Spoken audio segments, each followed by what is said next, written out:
This episode is a little different. Back on April 20th, I released my first conversation with Nahum Vizakis. And in that episode, we explored his story, trauma, the nervous system, bodybuilding, spirituality, biohacking, healing, and the path that brought him to the work that he's doing today. And for real, we barely scratched the surface. There was one piece we didn't get to that stayed with me after we stopped recording. His book, The Biohacker's Guide to Spiritual Bodybuilding, and this idea that underneath physical transformation, there may be something deeper happening. So I invited Nahum back, and this time we moved beyond the story and into the why. We talked about ego versus embodiment, the search for validation, identity, performance-enhancing drugs, body image, the culture of optimization, and what happens when the pursuit of becoming more disconnects us from ourselves. But we also go somewhere more personal. We talk about heartbreak, spiritual awakenings, somatic release, and what it means to be broken open, and the difference between building a body and building a life. If you listen to part one, think of this as the deeper dive. And if you haven't heard that episode yet, I'd encourage you to go back and start there first. It dropped on April 20th, 2026, and gives the foundation for everything we explore today. So settle in.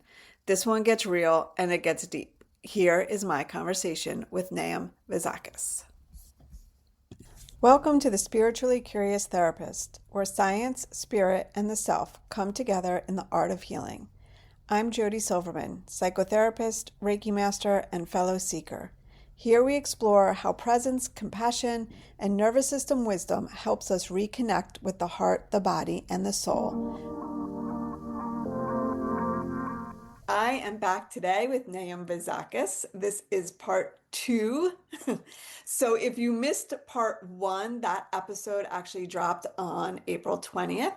And so I definitely suggest you go back and listen to that episode where we hear all about Nahum's journey and his personal story and all of the wonderful work he's doing in this world. And there was so much of it that we weren't able to get to his book and the lessons in his book, The Biohacker's Guide to Spiritual Bodybuilding. And so I invited Nahum back because I really wanted to learn more about his approach and what spiritual bodybuilding actually is. Really piqued my interest. So welcome back, Nahum. It is a pleasure to be here, Jody. Thank you for having me on again. Yeah, of course. I can't wait to get into this. Me too. So one of the things that I found in reading through your book is there was this theme of ego versus embodiment. And Yep. you really talk about that specifically in chapter 5, but you are leading us in that direction all through the beginning. And so I'm just really curious. I want to start there. This just feels like a real important foundation for talking Hmm. about your work. So Absolutely. yeah, great. So how did you come to understand this idea of ego versus embodiment? Let's go to asking the fundamental question to your viewers. When you started your fitness journey, because it is a journey, when you started your fitness journey, what were the circumstances that surrounded that? For me personally, I played some sports when I was a teenager, but I didn't start really lifting weights or started my bodybuilding journey until I was 19. And I became personal trainer right away. But when I did, it was after I got cheated on by a girl and we Mhm. broke up and I was devastated. And my initial intention was I'm gonna get jacked and I'm gonna look so good that she's gonna be upset that she ever messed with me. And so that intention brought me down a bit of a dark road because that's obviously ego based, right? And I Mhm. feel like overall the fitness journey is akin to the hero's journey, right? So we have to really take a step back and look at the intentions behind why we're doing what we're doing. And for me, once I actually started, I didn't start competing until I was 30, right? And when I started competing, I was also going through a lot of stuff. And of course, as I started competing, I did my first show natural. And after that one, I did start taking performance enhancing drugs. And when I did, of course, it was all bro science back then. So I was abusing them, or I started to after a little while. And I noticed that when I did, it took me in retrospect, I had to go back and see my actions. But I hurt people and I'm not proud of it, but I acknowledge it because there's a major learning lesson for myself. My ego started to get way too strong. And what I realized is that when you throw your, particularly for men, testosterone, or even women with testosterone, when you throw it too far out of alignment, that hyper strengthens the ego. It makes you live in your mind. So all your thoughts, all the things that you're looking for, all your intentions are really based on external validation or some kind of external thing. You're looking to walk into a room and get other people to feel a certain way, and you're feeding off of that feeling. And when you go and look, we can break it down to many different levels, but this is the battle between good and evil. The ego is essentially, I don't want to say demonic, but it's the darkness within us that is service to self. And service to self is narcissistic. And when you start to put all these pieces together, you start to realize just how you are selling yourself short and you're not living in your heart. And until something happens in your life to show you where you're biting yourself in the butt, right? Then you don't see it, you're not aware of it. So for me, like after a while, like I got a little girl crazy when had really high testosterone, and I broke some hearts. And I'm not proud of it, but I did it. And then of course, a little while after, I fell in love, and then I got my heart broken. And when I got my heart broken, it made me take a step back. It changed my life. It broke me down. I had to be broken down to be rebuilt. And I believe that when God is really working in your life, it'll bring you situations, experiences, people, places, things that will humble you, right? So once you have that humbling experience, or if you're able to do the self-reflection, to come back and ask yourself, why am I doing what I'm doing? Then you're able to look at things from a different lens and come at it from a more service to others, right? I want to be an inspiration. I want to get myself healthy, and I don't want to do the things that are going to hurt myself, right? Mess with my health or even be more prone to injury. And then you're showing this to other people, and then a lot of people are very influential, especially on social media, right? Mhm. So you have other people taking these ideas, taking this influence, and then attaching it to their own circumstances. And if you are promoting these kind of narcissistic or service to self things, if you have a big platform, you're hurting a lot of people, right? Yeah, God, can I pause you here for a moment because there Yeah. was so much in what you just said, and what I'm really curious about is if we could maybe back up a little bit, and I wonder if you could say a little bit more about what it was like for you when you were in that initial phase, like when you got into bodybuilding as a way of trying to build up your body and look good and get accolades and maybe even appreciation from other people from a place of service to self. What was that like for you? How did that feel in your body? I was obsessed and I had tunnel vision. The only thing that I cared about was getting my pro card. Okay. And I was super disciplined. I was like a robot. I would be on a super strict diet, and I would have all my supplements, my performance enhancing drugs, my food. Everything was super scheduled, everything was tracked. My training was the most intense it had ever been. And so I took that as me being good, right? Okay. And Wait, can we slow that down for a minute? Because I think that's really important. A lot of people fall into that trap where mhm, it sounds like you were doing all the things you thought you should do in order to achieve the goal you were looking to achieve, and that equaled good. Yeah. exactly. Which Yeah. is like what the world teaches us, right? Yeah, for Yeah. sure. And at what point did you realize, oh, this is actually not serving me? There was layers, and I would say there were multiple things that came on me. But if I really pinpoint one specific time or experience, it was probably my last show in 2013. I went from light heavy to heavyweight, and I went to the national level. I was winning overalls at the regional level left and right, so I wanted to up my game and get my pro card. So when I started to compete at the next level, I had to gain size, I had to do more, and I went to go compete in the show. And those guys at that level were freaks. They were freaks of nature. These guys made, and I thought I was in really good shape, and these guys put me to shame. So I competed in this show, right? I was nationals to 2013, and I thought I came in pretty good. But as I went into the show first, I was supposed to be on a reality TV show. It was called House of Huge. It was in Miami. I was living in Las Vegas at the time. And I was so excited. I was like, yeah, this is my time. This is it. Literally the day that I was getting on the flight to go to Miami, I get an email, not even a phone call, but an email from the executive producer saying that one of the promoters backed out in this. I'm sorry, the person that was paying for it, the sponsor. One of the sponsors backed out, and this particular sponsor just happened to be the one that had the big mansion that we were all going to live in, right? So they said it's canceled. So now I'm flying to Miami. I have nowhere to stay. I have no money. I don't know anybody out there, right? So now I'm stressed. Now I'm holding water. Now everything is kind of falling apart. Luckily, I actually I had an ex-girlfriend's ex-boyfriend that lived out there that I wasn't friends with, but we were cool. I Yeah. think because we were both bodybuilders. So I called him out of sheer desperation. And I was like, hey, bro, I explained the situation and he took mercy on me. He was like, yeah, come on down, man. You can stay with me and I'll help you out. But everything kind of went south after that. My coach got really pissed and he didn't talk to me for the 3 days leading into the competition. And that is the most crucial part where I need the most guidance to dry out, fill out. Like peak week is very intense. So when I jumped on stage, my energy wasn't right and I was holding water and I ended up placing 33rd out of 38. And I had never placed that bad before and that broke me. I literally had an identity crisis after that.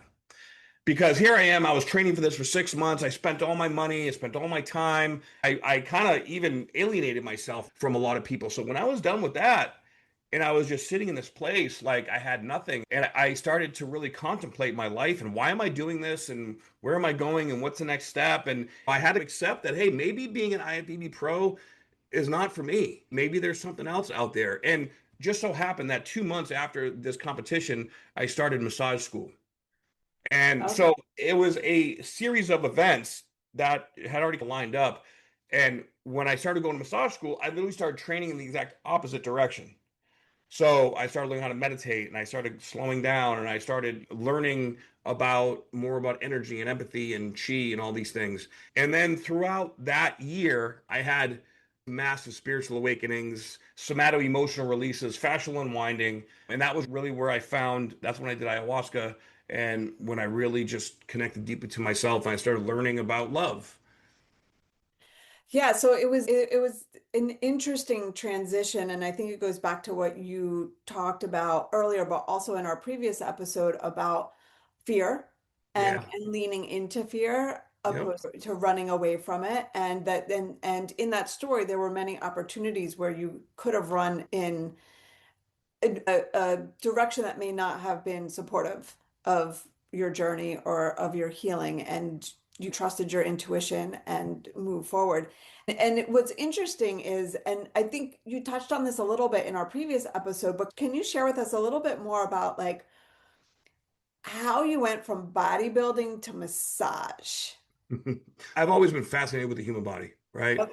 So I actually started bodybuilding from an injury that I got from doing MMA. So when I was in the military for most of the time, I was doing Muay Thai and Brazilian Jiu-Jitsu, and I was in EOD school, and I was getting ready for a fight, and I tore my left bicep tendon.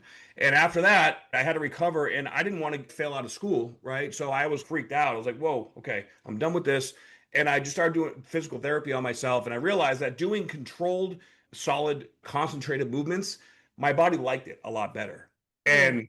And then when I went to Iraq, I had a little bit of time before I had to start running missions, and I met a civilian there that was actually an IFBB judge, and she, you want to do a show? And I was like, all right, I'll give it a shot. And as once I started really getting into nutrition, when I got nutrition and I started really getting disciplined with my food intake, that was the first time I ever had abs in my life. And I was like, yeah, I having the control and the discipline to be able to manipulate my body the way that I could, it was fascinating to me. So massage school, I was going to college at ASU for psychology, but I found that it wasn't really giving me what I thought it was going to give me. I thought learning about my brain was going to help me understand myself, my PTSD and whatnot, but it wasn't. So I figured, you know what? I'm gonna move to Las Vegas. I was in Phoenix at the time. I moved to Las Vegas to go to massage school. And I figured, you know what? Already know a whole lot about the human body. So this school is going to be easy for me. And then I'll have a profession. And all my friends are personal trainers and bodybuilders. So it'll be very synergistic. I'll get a ton of business. And being a massage therapist in Vegas, hey, you can make money, right? So I did not anticipate, I had no idea that the realm that I would go into when I started massage school. And it was interesting because up until that point in my life, I had definitely been living in fight or flight mode my entire life. And one of the main things that they teach you in massage school, because you're doing body work on people every day to get into your beingness. And I thought that was ridiculous at first, but I was like, all right, I'll play along. And you just close your eyes, take some deep breaths, really slow, and get present to work on someone. After doing that for a couple months, I started getting these crazy headaches, these cluster migraines to the back of my right eye. And after 2 months of that, it got so bad that I was going to bang my head against the wall to make it stop. And one day, my partner that day, he was like, hey, he saw I was in pain. He's, hey, can I work on you? See if I can maybe help you out. I was like, yes, I'll do anything, please. So I laid down and he literally just put his fingers gently into my CV4 joint, which is right back here at the base of the skull. And he put his fingers in the back of my head and it shot me out of my body. Like it felt like a like an acid trip or like a flashback or something. I didn't know what was happening to me. And I was freaked out at first. Now, when I left my body, I was traveling down this, it was like a wormhole, and these dark forces were trying to attack me. And I guess from the outside, I was flopping around like a fish. It looked like I was having a seizure, right? And this happened in front of the whole class for about 2 hours. It went on. I would flop around and I would stop, and I'd flop around and stop. And after I was done, I felt like I got hit by a truck. And when I was finally done, I was like, do I need to go to the hospital or am I okay? What just happened? And the instructor just started laughing. I was like, that's not cool. And he's, look, you just had the most intense SER I've ever seen anybody have. Now, I'm a big guy, right? So all these years of all the constriction and all the training from the place of the ego, from the place of putting armor around me so that I couldn't get hurt, right? I finally relaxed my nervous system enough to where it allowed all this stored emotion to leave my fascia, my body. And when that happened, after that, I didn't want to keep working out. I didn't want to eat the same. I didn't want to be around the same people. I completely just, everything in me just shifted. And that was when I started just getting really into body work. And that was kind of when my empathic ability was born. Yeah, you mentioned this in the previous episode that we did, and we didn't really get deep into what was that experience like for you. I can't imagine you're going into massage school to learn how to give people massages and you've got this whole big business idea and it shifts everything for you, and having that somatic release on the table, what was that like? That was really, I would say, my first big spiritual awakening experience. Now, since then, I see that stuff happen all the time now, especially working with plant medicine, but even with body work or any kind of somatic therapy, a lot of people have stored up emotions in their body. Yeah. But this is back then, nobody talked about this, nobody understood this stuff. So, what I came to realize is that there's a whole nother world below the surface of the physical body. And I started connecting the dots between stored emotions, suppressed emotions, and how the physical body is a representation of the subconscious mind. And when I started really embracing this, I started to realize that I get these psychic imprints in my mind when I'm a natural healer. But in order to be able to do that, I had to be in touch with my heart. I had to be in touch with my feelings and my childhood and everything that I did up until that point, military training and everything. It conditioned me, it programmed me to not even understand that this existed. And this was the missing link that I finally realized that I wanted to learn going to college.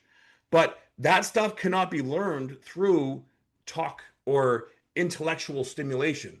It has to be experienced. And that is when I shifted my entire life from trying to intellectually understand things to experientially moving through things. Yeah. So that kind of connected those dots. And then from there, it is just, I've gone back and forth a little bit between reintegrating fitness and then kind of going away from fitness and going more in the spiritual. But I feel like I finally got to a point after about 13 years where now I've been able to blend these two worlds together, where there was a period of time where I didn't think that was possible. And there was a real identity crisis because I love fitness, I love bodybuilding, but I also love the spiritual world and doing that deeper, more empathic work. And it just took me a long time to get it done, but it's because those two worlds are not easy to blend, but it's just a natural force or process that I've been able to do. And I believe that it's been like that because I am able to connect to a certain caliber or type of people, certain personality type that other people that are in this spiritual world don't necessarily connect with or really resonate with, right? Can you say more about that when you talk about a certain type of person or caliber? Who are you talking about? People in the fitness industry, right? There's not a lot of really spiritual people in the fitness industry. In fact, there's a lot of narcissism, Mhm. right? There's a lot of external gratification, wanting to get the world to see you.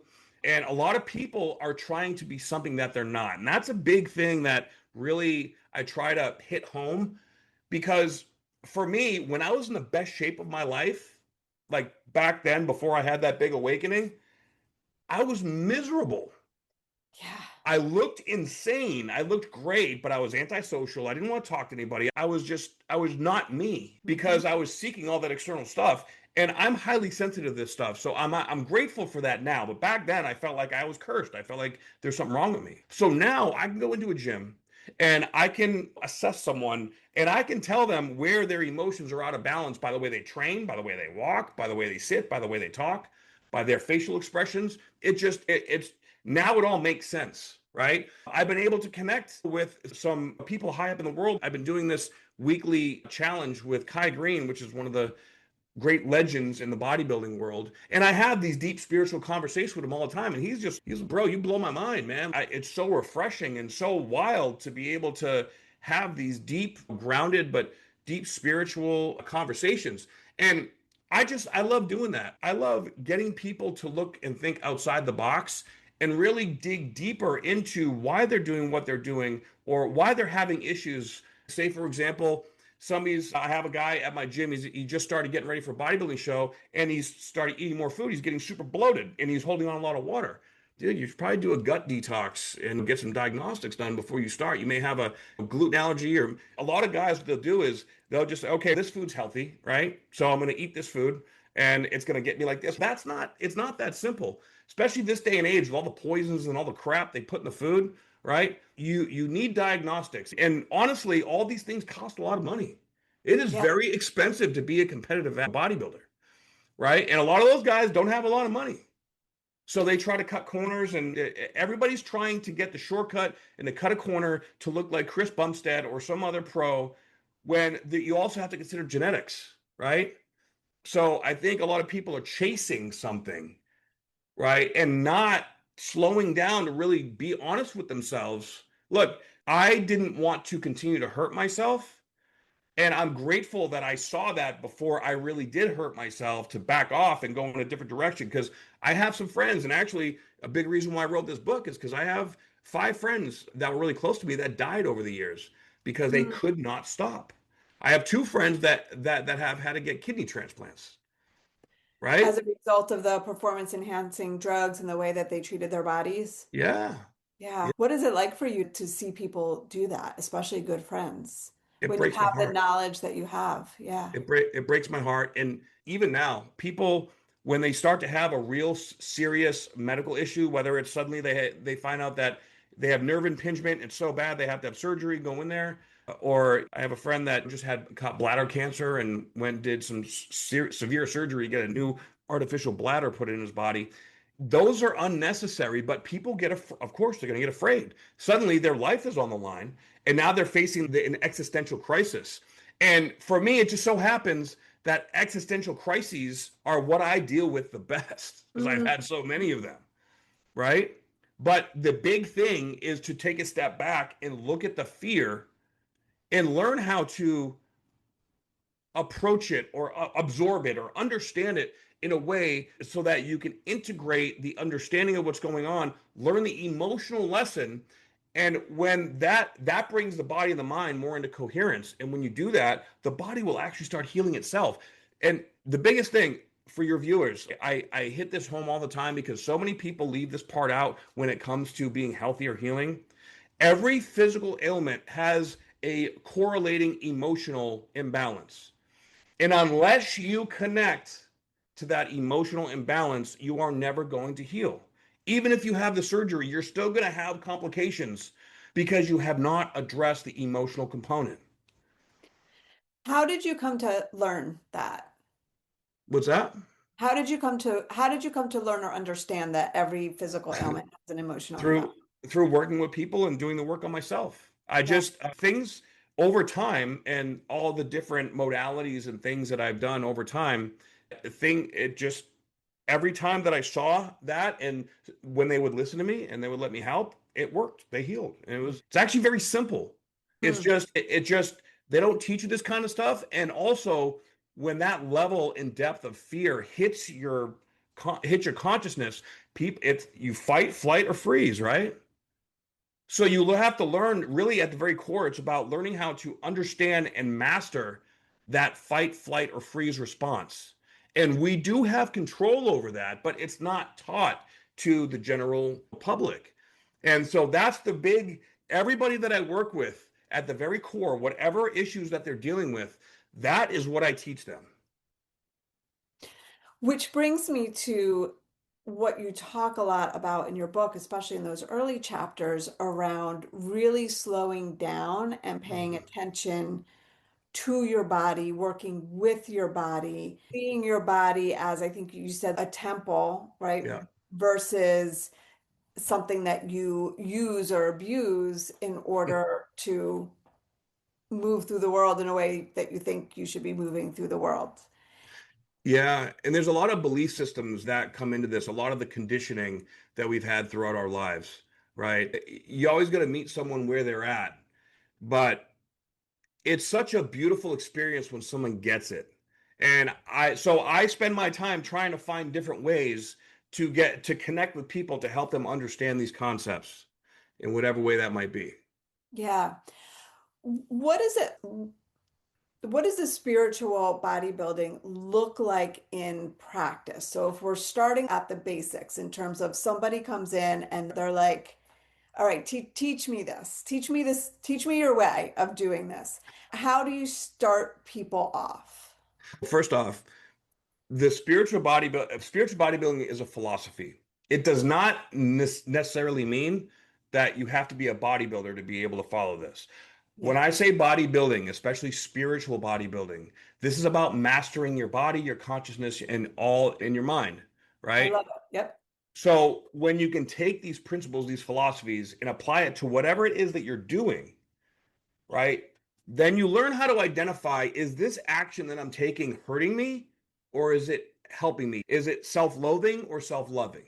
And that requires some brutal honesty with yourself, right? So whether you have issues in all your relationships and they always go bad, or your issues in your business partnerships, or issues with your family, everybody has their own specific circumstance, but that those issues are all trying to teach you something. And if you just tell yourself this is just the way it is and it is what it is, I just accept it for what. No, no, no. This is your education, right? And this is your opportunity to be able to really, because we are meant to be at peace in our life. But when we're programmed with all this stuff growing up, we are addicted to chaos. Our central nervous system is set to the frequency of chaos. So a lot of people are, especially when they're in that narcissistic or service to self or external validation, they're all stuck in fight or flight. All right. And they say the longest journey is from the head to the heart. The reason why is because it's a different voice inside. It's a Mm. different way of being. It's a different approach to life itself, right? So everyone has their own way where they can slow down, right? You don't necessarily need to be in lotus pose and meditate or do yoga, right? Slowing down can mean that you're in flow state playing pickleball, or you're playing with your kids, right? Or you love to ice skate, or you love to play football or hockey, whatever it might be, right? Being aware of what you're doing, how you're doing it, why you're doing it, and then looking at your tendencies. Like for me personally, I tend to push myself still, even with all this awareness. I'm hyper competitive. I tend to push myself beyond my limits sometimes. In fact, just 2 weeks ago or a week and a half ago, I was doing this battle zone thing with Kai Green, and we did this crazy intense abdominal exercise. I won, but I got a hernia. Oh So I gosh. woke up the next day, oh, and I felt this little bubble in my abdomen. So I stood back, and now for me, my I put up guardrails for myself, right? Because I know myself. If I don't, then I'll just go too far. So every 6 months, I take about 2 or 3 weeks, and I stop taking all supplements. I'll fast, and sometimes I'll just fast from protein, right? I'll give my organs a break. I do different plant medicines to be able to clear my mind and my body and reset my receptor sites, everything, right? I have to fully 100% go into it, just like I'll fully go into my workout or fully go into my business deal or whatever it is I'm doing. I'm 100% all in, right? So now I'm actually in that place right now, and I'm realizing I've been trying to force life and trying to attain like more stability in my life, but I've been so conditioned in so many ways to do that that I even pushed it a little too hard because I was getting a lot of good things were happening, right? But I crossed the threshold just a little bit, and now I'm pulling myself back. But the good thing is I've done 3 or 4 days of good intense detoxification, and now I can't feel that bubble anymore. So that tells me the inflammation is going way down, right? My mind feels way more clear, way more relaxed. Because, like, I've been at 47 years old, probably shouldn't be training 5 days a week. I should probably just be training 3 or 4 days a week with a little more cardio in there, right? So that's what I'm doing. I'm doing more like jumping rope and getting on the stationary bike and even stretching and then reducing the amount and intensity of my workouts. And I actually found that, like, I've gotten a little bigger since I've been doing that, right? Yeah, you bring up something really important that you also talk about in your book, and that is the developmental stages Yeah. and prioritizing certain things at different developmental stages. So I want to Absolutely. talk about that, but before we get there, another piece that's really important, you really spend a lot of time talking about the age of 17 to 25. And Yeah. I think it was 17 or 19 to 20, but late teens to 25. And I want to highlight that because I do think that there is definitely a push in society right now around boys and body image and access to all of these performance enhancing drugs and peptide and like all of these things that people are like getting off of the gray market, the black market, they're using. Yeah. And you talk about that in your book and in a couple of different ways. One, obviously, the damage that can do to your body, but also the damage that it can do to you spiritually, emotionally, developmentally. Can you talk a little bit more about that? Oh, yeah. And this is so important. And I'm seeing something out there, this new level of insanity, really, this look maxing thing Oh, I have not heard where, of that. yeah, people are smashing the bones in their face to try to create scar tissue. Yeah, kids, 16, 17, 18-year-old kids are doing this to be able to get a better shape in their face. And then there's people out there that are getting famous talking about and doing this stuff, promoting taking steroids as a teenager, even adding in screw Adderall, they're just smoking meth now, and they're like proud of it. It's over the top, and it is scary, and it is we are under attack. Let's put it that way. Not to mention that all the microplastics and the toxins that are in our food and our clothing and everything, it's messing with the hormones. So these kids, they're confused because now their puberty is being all whacked out, that and throw 5G on top of that, and everybody's fritzed out.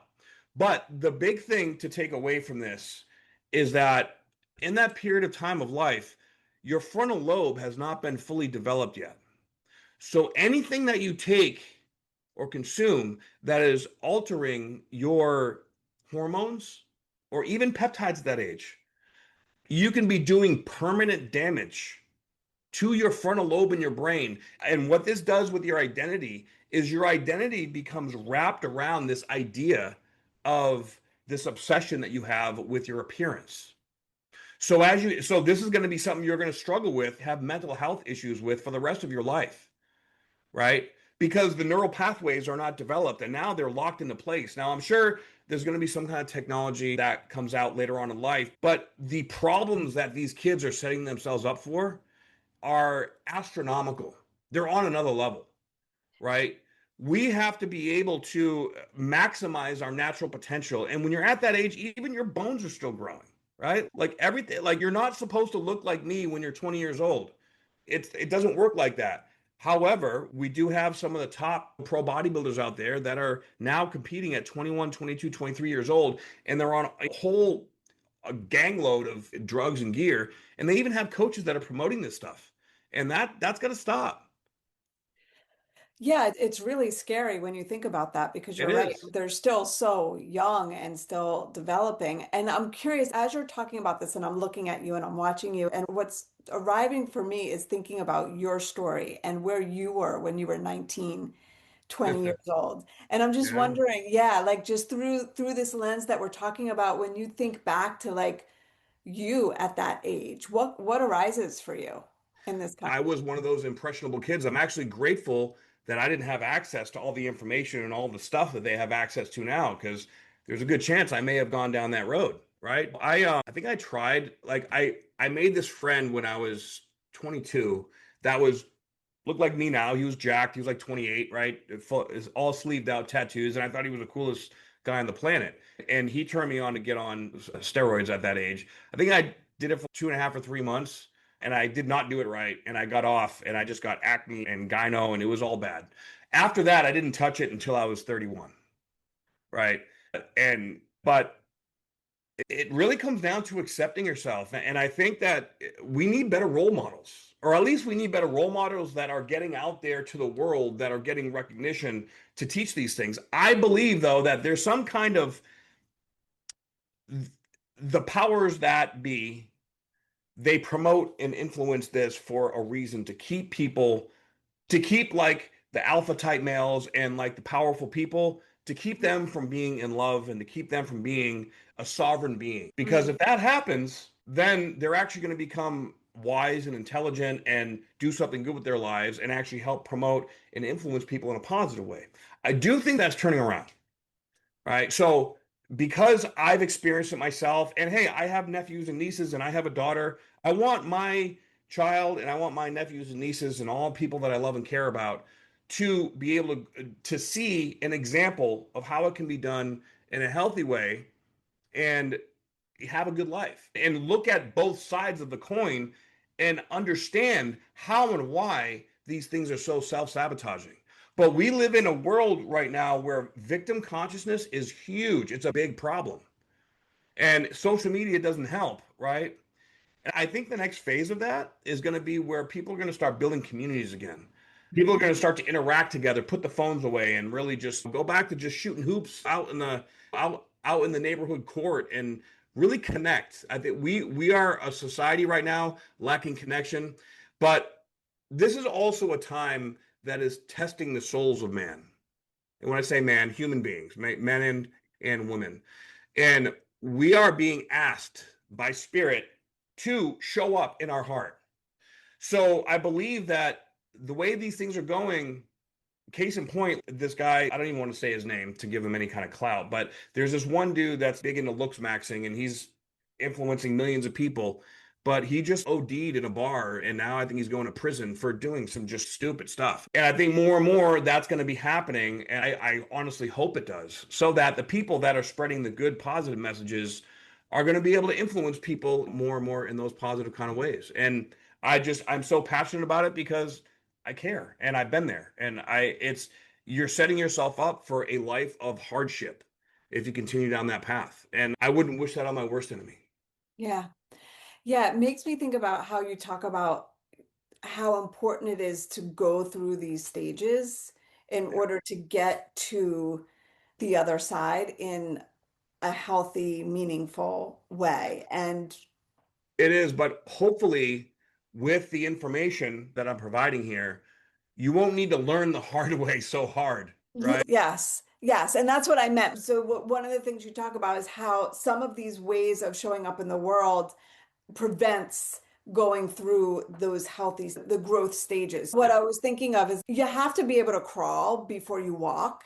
And for those people, and some have like skipped crawling and go right to walking, there are significant impacts cognitively, physically, Oh, yeah. emotionally, right? Because you have to have that experience. And so when you talk about this process of coming to know your body in a physical way, and whether, like you said, that's through pickleball or through lifting weights or running or whatever it is, that Hmm. they're really, especially early on, there's no cheat code there. Cheat code is only going No. to is only going to bring you right back to where you started.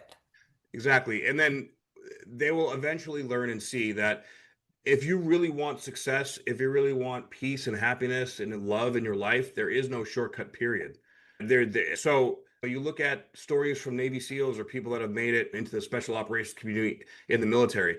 The training is they put you through these experiences that make you have to face yourself. And that's really what this all comes down to. Are you willing to face yourself? And either you can do it voluntarily and make it a little bit easier on yourself, or you can be voluntold, as I like to say, by the universe, and that's going to humble you. But awareness and voluntarily going into the difficult things before the difficult things happen to you, it that rewires your central nervous system. That allows you to see and understand things from that new perspective. That makes it so you don't have to get your butt kicked so bad, right? Yeah, which makes things a little bit easier as you move through life. Yeah, but either way, there's going to be pain because there's pain with growth, right? Yeah. But you can volunteer to go into the pain now, or you can suffer the consequences of your actions and have to go through an extra year or two of involuntary pain. Choice is yours. Yeah. It makes me think about the idea of the window of tolerance. And in the therapy nervous system world, we talk about exactly what you just said. Suffering is part of the human experience, and it creates change and growth if we choose to look at it from that perspective. And the idea is to widen our window of tolerance so that we have the Mm, ability to be with the pain and the yeah. fear and to continue to move forward and learn and take away from it. And I think that's a lot of what you talk about in this book in terms of like how you show up to bodybuilding in particular, because, and I can't remember exactly what you say, but it has something, you really are, you're lifting to failure every time, right? And the experience of that. And I do a little bit of strength training and Uh, I'm trying to lift to failure, but like uh, hard. So like, and there are I, also many, just like rock bottom, right? There are many layers of rock bottom. There are many layers of failure. And that comes down to your ability to connect, the mind muscle connection. The deeper you can yes, connect, but also that's like the spectrum of empathic connection. The deeper you're able to allow yourself to feel the difficult emotions, there's a direct opposite proportional ability to feel the proportional opposite emotion or feeling, right? yes, So when you voluntarily go into that fear, go into that despair, go into that agony and grief or whatnot, eventually you're going to be able to learn to feel the joy, feel the love, feel the bliss.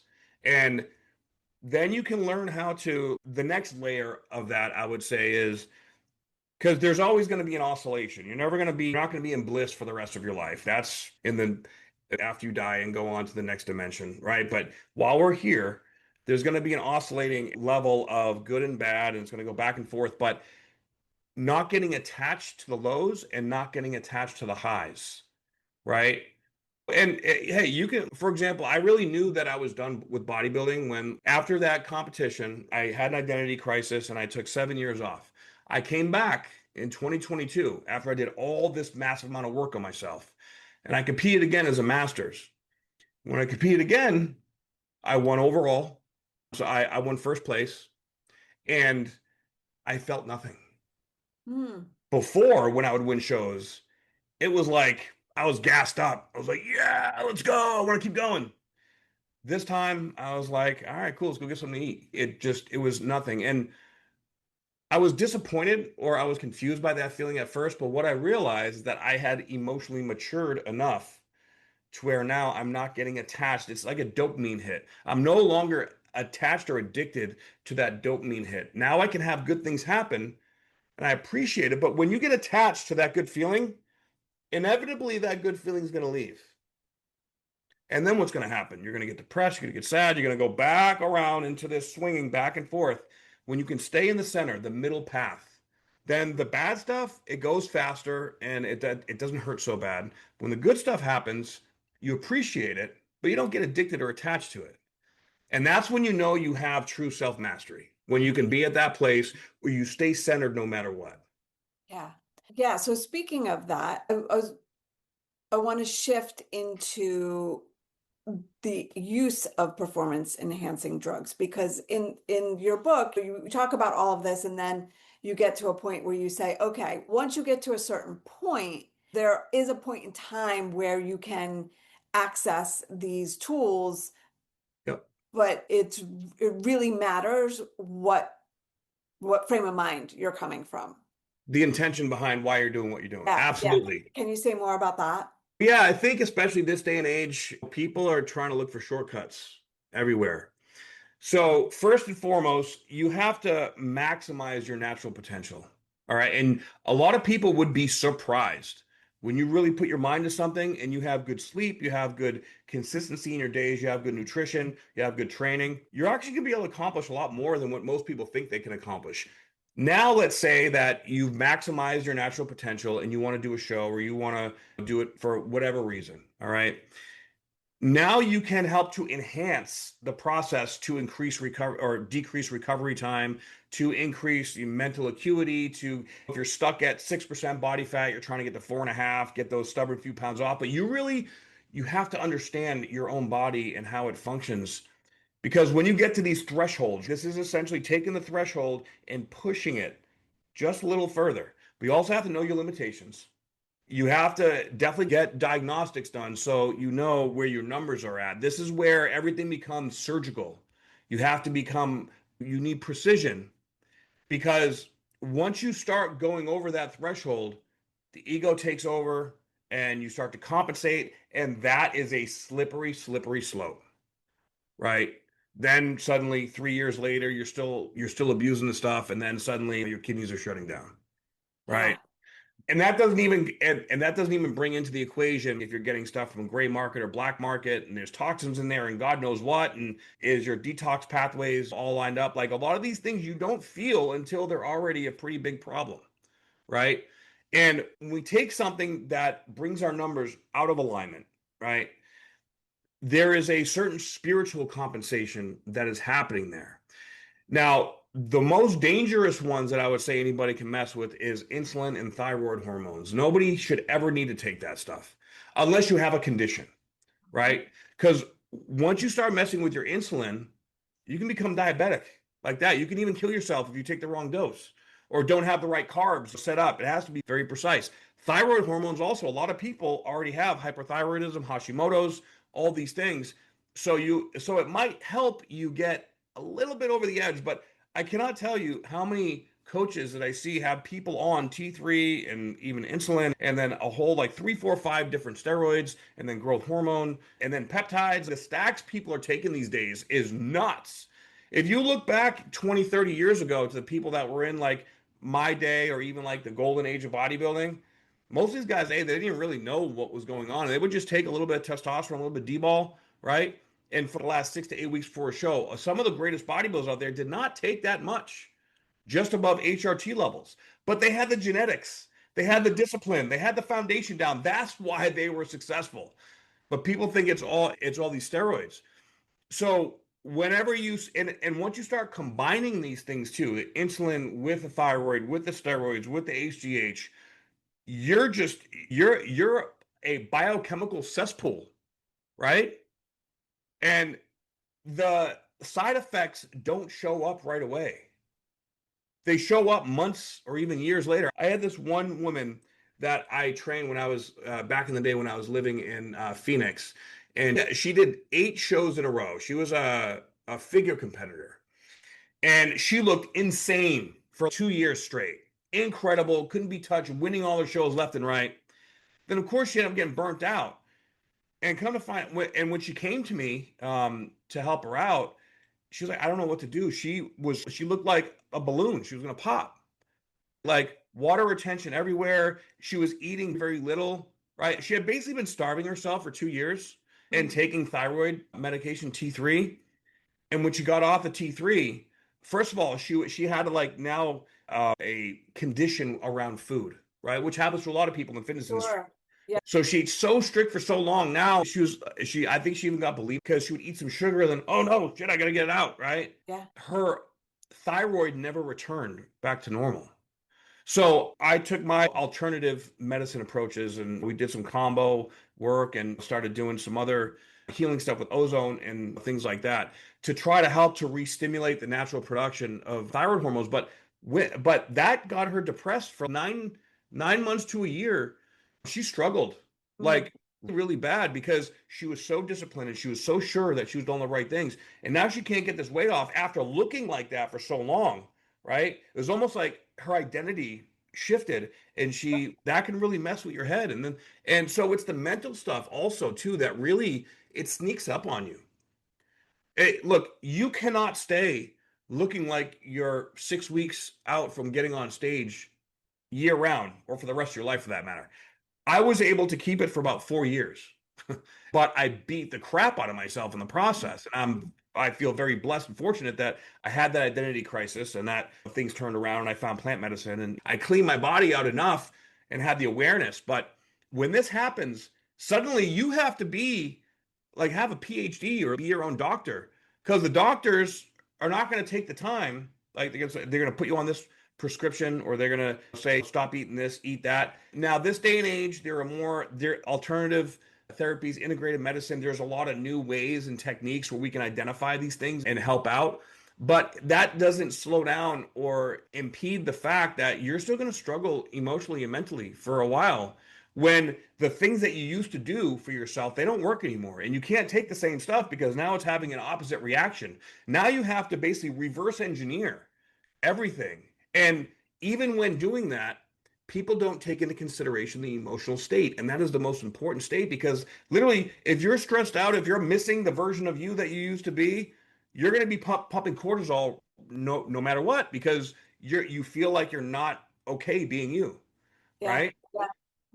You're stuck in that hypervigilant state and that Yeah, exactly. It's basically fear the same cycle. thing what happens when you go to combat, Yeah, right? So sure. we're providing these circumstances to ourselves, going through these processes. And of course, if people they think they got it all figured out, they talk to their friend at the gym, or they know a doctor or know someone that knows someone, right? And they're getting great results. Oh, I'm going to do great. And it's blissfully ignorant. And this industry has also grown up and blown up into a whole new world, a whole new level. And now with social media, you can put in a hashtag and you can see thousands of the best physiques in the world all on a page. That in and of itself is going to mess with you. The dopamine hits, right? Dopamine is being hijacked in a major way right now, right?